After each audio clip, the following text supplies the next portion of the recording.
Kuih masuk dalam ketuhar tu masuk juga, tapi jangan lupa satu balang untuk saya, satu untuk Zul dan satu lagi untuk tetamu kita pagi ni. Okey. Itu pesan Dr. Tazlim. Itu dia bersama kami pagi Dr. Rohani Jahis yang merupakan Ketua Penolong Pengarah Kanan Penyakit Cegahan Vaksin bahagian Kepala Penyakit dari Kementerian Kesihatan Malaysia. Kami telah membuka topik dalam Facebook juga untuk anda ajukan sebarang soalan tentang hepatitis. Ada dah juga soalannya Prof. Doktor sebenarnya, tapi pagi ni kita juga nak berikan lebih gambaran kepada rakyat Malaysia dan juga semua yang menonton. Hepatitis itu terbagi kepada 3 sebenarnya. Hepatitis sebenarnya ada 5 jenis. 5. Okay. A sehingga E. Okey. Kita selalu dengar A hingga C, tapi boleh doktor terangkan semua. Okey. Kita ada A, B, C, D, E. Okey, A dengan E ni adalah food waterborne, maksudnya disebarkan melalui makanan dan air yang tercemar oleh najis yang ada mengandungi virus A dengan E. A dan E ni. A dengan E ni dia self-limiting.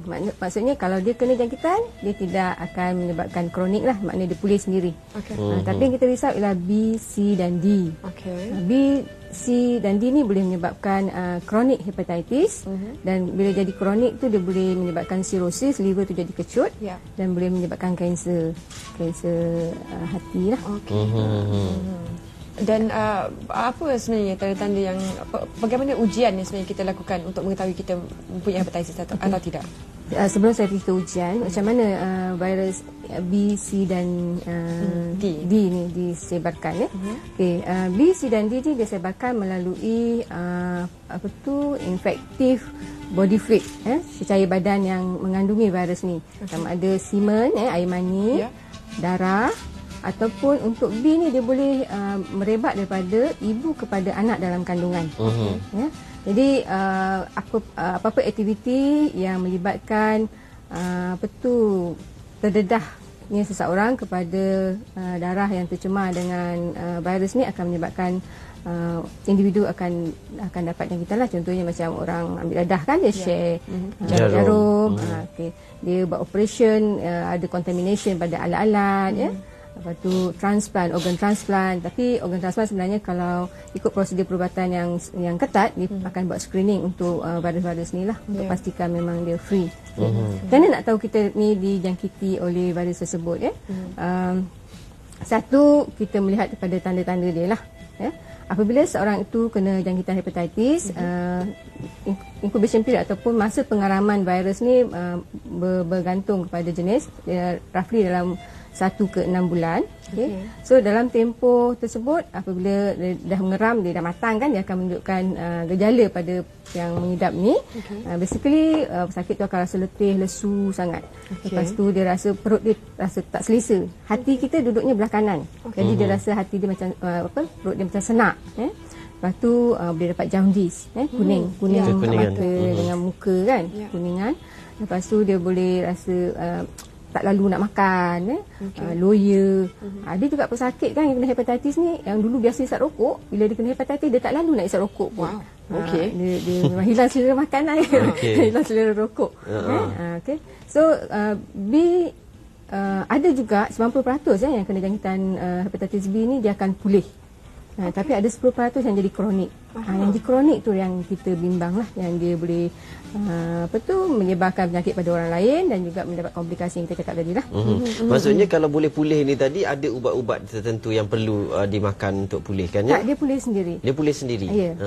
Dia self-limiting lah, maksudnya badan akan berjaya untuk mengawal virus tersebut, dilawan, dan badan akan bentuk antibody ya, dan akan menghapuskan virus tersebut. Tetapi ada yang tak bernasib baik 10% lah, jadi chronic carrier. Jadi macam mana kita nak tahu chronic carrier? Chronic carrier ni dia tak ada gejala, dia ambil masa lama ni, 20 ke 30 tahun tak ada simptom kan. Tiba-tiba dia ada semula simptom di mana hati dia dah rosak kan. Dia dapat kekuningan, dia kencing warna hitam macam teh pekat. Lepas tu start lah yang dapat busung busung air tu kan. Jadi bila dah sampai peringkat tu memang susah sikit lah. Dah kronik kan, hati dah rosak. Untuk BCD, siapa yang lebih banyak terdedah kepada kebarangkalian mendapat virus hepatitis BCD? BCD, okey. Di Malaysia, kita daripada data yang kita dapati, lebih 50% daripada kes-kes kita adalah di kalangan IVDU. intravenous drug user yang gunakan jarum tu, yang pernah ada sejarah lah. Sebab hepatitis B ni kan dia 100 kali lebih berjangkit, lebih infectious berbanding dengan HIV. Maksudnya kalau seorang tu kongsi jarum, dia punya kemungkinan dapat hepatitis B adalah lebih tinggi berbanding dengan dia dapat HIV lah. Jadi memang ramailah yang kalangan golongan ni. Dan sedihnya mereka ni kebanyakannya di dalam golongan productive age group yang umur 25 sampai 55 sepatutnya menyumbang kepada negara. Kalau ada seorang tu pernah mengidap hepatitis dan dapat disembuhkan, apa kebarangkalian dia boleh dapat lagi pada masa akan datang? Okey. Untuk hepatitis B, apabila dia dah sembuh, dia pernah kena jangkit dan dia sembuh, bermakna badan dia telah membentuk antibodi. Okey. Jadi kalau dia terdedah sekali lagi pada hepatitis tu, pada virus tersebut, badan akan mampu untuk melawan virus tersebut. Tetapi untuk hepatitis C, setakat ni kajian menunjukkan dia tidak boleh membentuk antibodi. Bermaksudnya kalau dia kena jangkitan hepatitis C ni, dia akan ada selama-lamanya.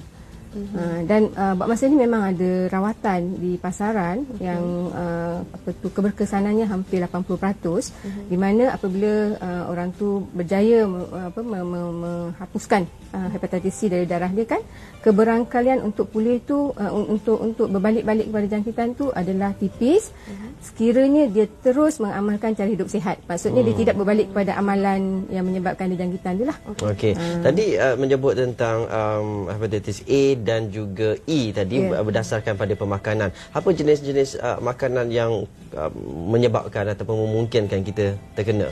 Okey, apa-apa saja makanan, air yang tercemar dengan najis. Macam kita kena food poisoning biasa tu, maknanya kuman virus tu ada dekat makanan tu kan. Yang bila kita makan, kita dapat. Ada orang cakap makan seafood lebih ataupun makan kerang lah. Tak ada Kalau misalnya seafood tu duduknya kat muara sungai, kebetulan muara sungai tu tercemar, jadi kemungkinan tinggilah kita untuk dapat hepatitis A. Bagaimana pula dengan vaksinasi? Bila sebenarnya patut kita ambil pelalian? Antara 5 hepatitis ni, ada 2 yang ada vaksin. Satu hepatitis A, satu hepatitis B. Hepatitis A kita tak bagi routinely dekat Malaysia lah. Kita advise, kita nasihatkan mana-mana orang yang nak pergi melawat ke kawasan yang hepatitis A endemik untuk mendapatkan jangkitan, maksudnya untuk travellers, mengembara. Tetapi untuk hepatitis B, kerajaan telah mengadakan program pelalian untuk kanak-kanak semenjak tahun 1989. Kita bagi 3 dos. Satu dos pertama immediately lepas dia lahir, dalam tempoh 24 jam. Dos kedua 1 bulan, dos ketiga 6 bulan umur dia. Jadi dengan pelalian ni kita dapat mengurangkan risiko jangkitan hepatitis B. Dan satu kajian yang pernah Kementerian jalankan pada tahun 2009 di kalangan kohort-kohort yang telah menerima pelalian ni kan, kita dapati prevalence hepatitis B di kalangan mereka ni hanya 0.3%. Sikit sangat, 0.3%. Jadi berdasarkan hasil kajian ini, WHO telah mengisytiharkan Malaysia telah berjaya mencapai matlamat program kawalan hepatitis B pada tahun 2011. Okey. Baik, kita ada panggil. Ada panggil dari Sarawak. Hello, selamat pagi. Hello. Hello, selamat pagi. Selamat pagi. Assalamualaikum. Waalaikumsalam. Silakan soalan anda kepada doktor. Izwandi dari Bintulu, Sarawak. Baik, silakan. So saya nak tanya satu soalan. Halo. Ya, silakan. Doktor.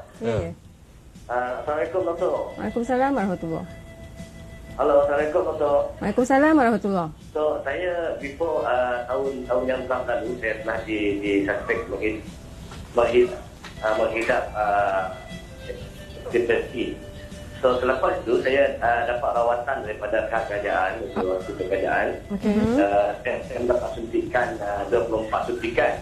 Kemudian selepas tu lepas bahan ada perubahan. Jadi saya nak tanya soalan, selepas habis rawatan tu, adakah saya perlu membuat pemeriksaan ke hospital kerajaan untuk usulan, dan apakah yang harus saya buat selepas rawatan tersebut? Kali terakhir Encik Izwani buat rawatan tu bila? Kali terakhir saya buat rawatan pada tarikh 11/8/2011. 2009. 11/8/2012 saya dapat Yayasan Tempoh Malaysia. 2011. So, dia keputusan daripada Yayasan Hyper Malaysia. Saya punya SCV RNA PDA tu dia cakap not detetiglah. Itu yang tanya keputusan dia lah. Okey, baik. Terima kasih. Dan kita ada satu lagi pemanggil seterusnya bersama dengan kita. Hello. Selamat pagi. Assalamualaikum. Waalaikumsalam. Saya Utara dari Singapura. Ya, silakan Cik Utara. Okey, boleh saya tanya dengan puan tu tentang apa hepatitis ni? Okey, saya ada saudara sebelah isteri saya, seorang Singapura tapi isteri saya orang Sel Dandau. Saudaranya sakit ni lah macam puan cakap tadi kan, kuning. Habis fast forward dia busung air kan. Habis dia meninggal lah. Dan lepas dia meninggal tu kita pun tanya, dia ni apa sebab penyakit tak tahu juga kan. Kita takut juga kan. Jadi kita tahu itu siasat rupanya dia ada sembuh racun serangga tu. Dia sembuh racun serangga lah. Atau dapat dapat tumbuhan tu kan Jadi kita syak itulah. Jadi saya tanya puan, adakah racun serangga kita tak pakai pelitup kan? Adakah racun tu boleh menyerap dan boleh menyebabkan hepatitis? Tak tahu itulah. Pasal Malaysia banyak orang sembuh racun serangga kan? Ya. Jadi boleh puan terangkan. Okey, baik. Terima kasih. Yang pertama dulu, doktor, tentang Encik yang daripada Bintulu tadi, Encik Iswani. Encik Iswani kita nasihatkan untuk buat tindak susul dengan doktor yang memberi rawatan itulah untuk memastikan yang encik ni memang dah betul-betul clear daripada hepatitis C. So sebab follow up tu dah lama dah tahun 2011 kan. So eloklah berjumpa balik dengan doktor untuk penilaian semula tahap kesihatan. Untuk Encik Intara daripada Singapura. Okay.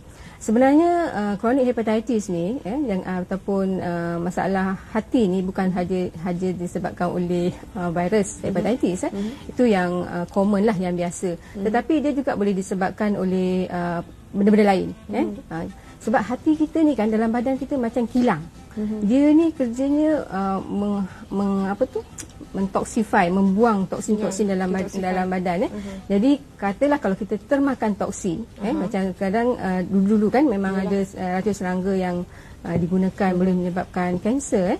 Jadi bila dia masuk dalam badan, hati akan detoksify racun tersebut dan untuk dibuang dalam kidney kan, dalam buah pinggang. Jadi hasil racun tu yang mendak di hati dan menyebabkan hati rosak. Selain daripada racun ada juga penyakit-penyakit tertentu yang menyebabkan hati boleh jadi rosak. Contohnya kencing manis. Orang kencing manis dia boleh menyebabkan keadaan kita panggil fatty liver. Hati dia banyak lemak dan dia juga boleh menyebabkan hati rosak. Okey. Jadi kita katakan tadi penyakit yang disebut oleh Cik Utara tadi lebih kepada masalah hati, penyakit hati. Memang semua masalah hati, tetapi puncanya adalah toksin. Contohnya kan macam zaman-zaman dulu kan kita suka minum tonik kan. Tonik tu kadang kandungan kita tak tahu, ada selenium lah, ada macam-macam benda kalau kita tengok dalam tu kan. Jadi benda yang kita makan tu dia akan masuk dalam hati dan dia boleh merosakkan hati lah. Dan doktor, bagi mereka yang akan keluar negara ataupun pergi ke kawasan yang cenderung untuk hepatitis A, berapa lama sebenarnya vaksinasi itu perlu diambil? Berapa lama bertahan dan berapa lama sebelum dia pergi tu dia kena ambil? Untuk secara general semua pelalian kalau kita nak keluar negara kita kena ambil sekurang-kurangnya 14 hari sebelum kita bertolak. Sebab antibody dalam badan tu dia meningkat perlahan-lahan kan. 14 hari dia akan sampai tahap yang protektif lah, yang boleh melindungi seorang daripada jangkitan virus. Jadi berapa lama dia tahan sebenarnya? Hepatitis sampai bila-bila lah. Kalau pelalian tu tahan sampai bila-bila. Okey. Okey, menarik. Jadi kita sekali inject je kita dah ni lah. Tapi kalau bayi-bayi tahun 89 ke atas, itu hepatitis B. Itu hepatitis B. Semuanya dah dapat. Kita tak dapat kot kita awal tengok balik dekat kesihatan. Kalau umurnya masih bawah 23 tahun, insya-Allah dah dapat lah. Okey. Terima kasih Dr. Wani pagi ini sebab bersama kami berkongsi sebanyak maklumat. Mungkin dan sekiranya anda punya sebarang soalan boleh terus hantarkan ke laman Facebook dan kami akan cuba dapatkan penjelasan daripada doktor dan akan kami kongsikan kepada anda semua. Kita nak ke dataran Merdeka. Betul. Itu nanti kita akan dapatkan isyarat dari dataran Merdeka untuk kita lakukan lintas langsung sempena dengan istiadat sambutan Hari Pahlawan bersama dengan rakan penyampai kita yang sudah pun bersiap sedia di sana. Sekiranya semuanya sudah berjalan lancar di sana, kita akan berlintas langsung ke sana lah. Dan jangan lupa untuk anda terus hantarkan soalan kepada kami di laman Facebook. Selamat Pagi Satu Malaysia Nadi Sri Pagi. Dan ada sebenarnya beberapa soalan yang telah pun dihantarkan dan kami akan terus tanyakan kepada Dr. Rohani.